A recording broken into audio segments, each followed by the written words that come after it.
Hola, bienvenidos a este tutorial de nómina.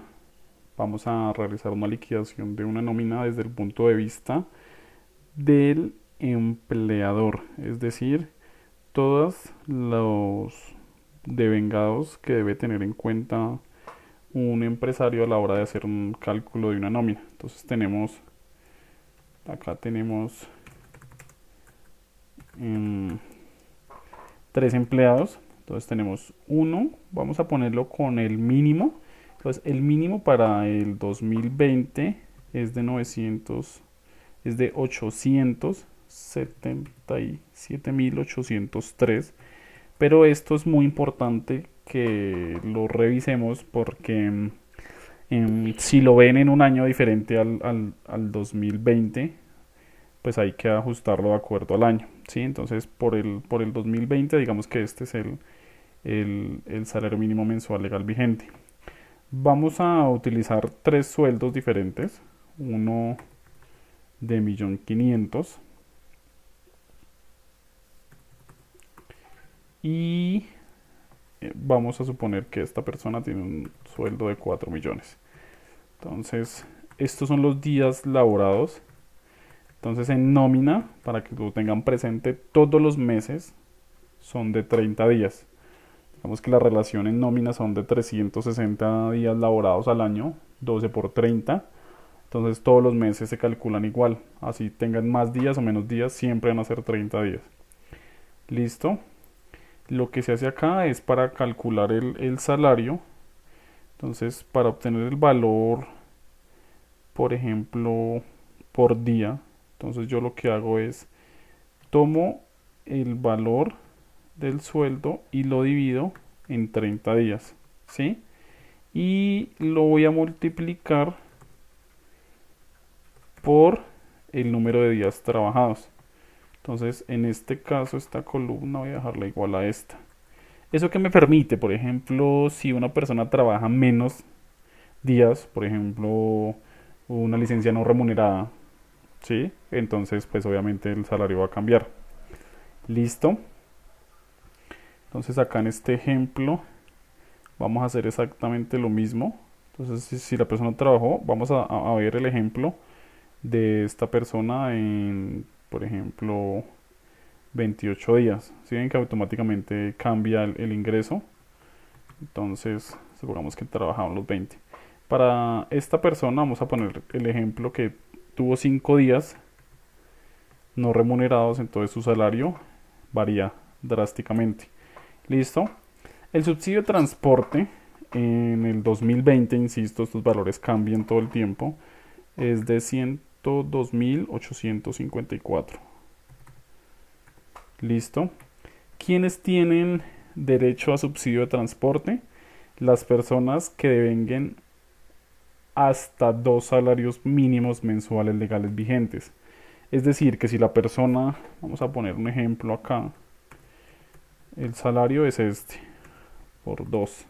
Entonces, si la persona para el 2020 gana por debajo de este valor, tiene derecho al subsidio de transporte. Ahora, si gana un peso más, digamos que la persona que gana 1.756.000, ya automáticamente no tiene derecho al subsidio de transporte. ¿Listo? Entonces, en este caso, pues esta persona tendría derecho. En este caso, esta persona no, porque pasa los dos salarios mínimos. ¿Listo? Las horas extras, pues eso varía. Digamos que eso tiene un cálculo de acuerdo, en algunos casos pueden haber, en otros casos pueden no haber, pero vamos a colocar el ejemplo que esta persona tiene un total de 100.000. Aquí pueden haber otros devengos como comisiones, bonificaciones, uniformes, etcétera, etcétera. En caso de que hayan adicionales, tocaría insertarle una columna acá y sumarlo para el total devengado. ¿Listo? Sin embargo, pues acá en este ejemplo vamos a ponerlo con lo básico. Entonces, tenemos que sería la suma del salario más el subsidio de transporte y más si hay algunas otras erogaciones. ¿Listo? Entonces aquí tenemos cuadrado ya el total de vengado. Esto es lo que la persona evidencia, digamos, por ejemplo, a una persona que se gana el mínimo, esto es lo que ellos ven como total de vengado. Ahora vamos a ver la parte de los egresos. Entonces, una persona ¿Cómo ve sus egresos? Básicamente es tomar el total de vengado. Entonces abrimos paréntesis, total de vengado. Hay que quitar el subsidio de transporte y le damos a calcular el 4%. Esto es el porcentaje de salud que paga el empleado. ¿Listo? Y la pensión es exactamente igual. Entonces, ¿qué recomiendo yo? Pues que le demos que la celda de salud sea igual a la de pensión, porque el valor es exactamente el mismo. ¿Listo? El fondo de solidaridad es un fondo que se estableció para las personas que ganan más de 4 salarios mínimos mensuales legales vigentes. Entonces, ¿cómo funciona ese fondo? Cuando la persona excede los 4 mínimos, lo que hay que hacer es descontarle un porcentaje, por lo general es el 1%, digamos que hay una tabla donde hay unas variaciones, pero si la persona gana más de 4 salarios, entonces hay que descontarle el 1% del total de vengado. Entonces pues a esta persona no se le descuenta, no se le descuenta, y a esta persona le vamos a descontar el 1%. Entonces tomamos el total. Aquí pueden haber otras deducciones, como fondo de empleados, libranzas, etcétera. Sin embargo, no vamos a incluirlas porque estas son las estrictamente legales. ¿Listo? Entonces las deducciones, tomamos la suma de estos tres, lo calculamos y estos serían el total de deducciones. El neto, eso quiere decir lo que una persona gana, lo que una persona, digamos, obtiene una vez obtiene los ingresos y se le hacen sus respectivos egresos. Entonces, total de vengado menos total de deducciones. Este es el valor, por así decirlo, que la persona le consignarían en la cuenta, porque pues lo demás tiene otros rubros. ¿Listo? Bueno, vamos a sumar acá, vamos a sumar estas celdas que las necesitamos. Voy a borrar acá la fórmula que tengo en estas celdas para que lo hagamos paso a paso. Voy un poco rápido, sin embargo, pues si tienen alguna duda pueden pausar el video. Entonces, aquí sumamos también los subsidios de transporte, cuánto es el total, y vamos a sumar esta también, la del total de vengado. Aquí hay algo que se llama la liquidación o la base de liquidación, que es para calcular lo que tenemos acá abajo. Entonces, esa base de liquidación es igual al total de vengado menos el subsidio de transporte. ¿Listo? Aquí tenemos un valor establecido. Ese valor solamente es un valor legal, por así decirlo. Es un valor para poder hacer algunos cálculos. Entonces, por ejemplo, el SENA es el 2% de la base de la liquidación. Listo, y esa se hace por empleado. El ISBF es el 3% y la caja de compensación es el 4%. Listo. Y aquí tenemos este que sería el total de los parafiscales. Listo. La salud, entonces la salud es igual, también la obtenemos de la base de liquidación por el 8.5%. La pensión sería este valor por el 12%. Y la ARL, esa varía, es muy importante saber que esta varía dependiendo de la ocupación de estas personas.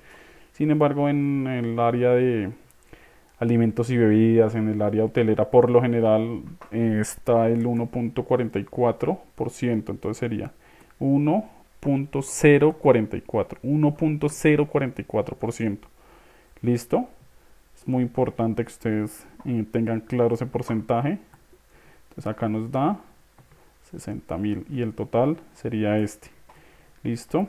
La prima, esa se obtiene sobre el total de vengado. Es muy importante que ustedes tengan en cuenta que estas tres prestaciones, primas, cesantías, interés de cesantías, se calculan es sobre el total de vengada. Entonces esta es el 8.33%. Las cesantías es exactamente igual. 8.33%. El interés de las cesantías es el 1%. Listo. Y las vacaciones es el 4,17%, pero se calcula sobre el sueldo. Listo. Para que lo tengan presente, aquí tenemos el total de las prestaciones sociales. Entonces, acá tenemos el total de parafiscales, como para visualizarlo un poquito mejor, el total de la seguridad social, el total de las prestaciones sociales, y es muy importante, acá vamos a incluirle en el gran total, básicamente el gran total cómo funciona. El gran total lo que tiene en cuenta es el total de vengado, que fue lo que se ganaron, digamos, en sueldo, en salario, en subsidio de transporte y en horas extras, más lo que tuvo que pagar la empresa en parafiscal de seguridad social y prestaciones sociales. Entonces, en este caso, este es el gran total. Listo, lo pongo así más grande porque básicamente esto es lo que le cuesta la nómina a una empresa, ¿sí? O sea, no le cuesta 6 millones, que fue lo que les consignó en salario, no. La empresa tuvo que pagar 9.120.000 pesos por 3 empleados, porque aparte del sueldo, pues tiene que pagarle al SENA, tiene que pagar unos impuestos para fiscales, tiene que pagar la seguridad y las prestaciones sociales. Entonces, este valor, digamos que este valor gran total es el que uno tiene en cuenta, por ejemplo, cuando uno va a calcular cuánto fue la mano de obra del mes de enero del restaurante. Entonces, la mano de obra o la nómina del mes fue esta, ¿sí? Ese es el valor que hay que tener en cuenta. Entonces, hay que tomar a los empleados y hacerles estos cálculos. ¿Listo? Bien, entonces espero que haya quedado claro este tutorial, y de pronto si lo hice un poco rápido les pido un poco de disculpas. Sin embargo, pueden revisar cada una de las celdas cuando ustedes hagan su ejercicio, o pues pueden pausarlo, devolverlo si de pronto no les quedó algo muy claro. ¿Listo? Bien, muchas gracias por su atención.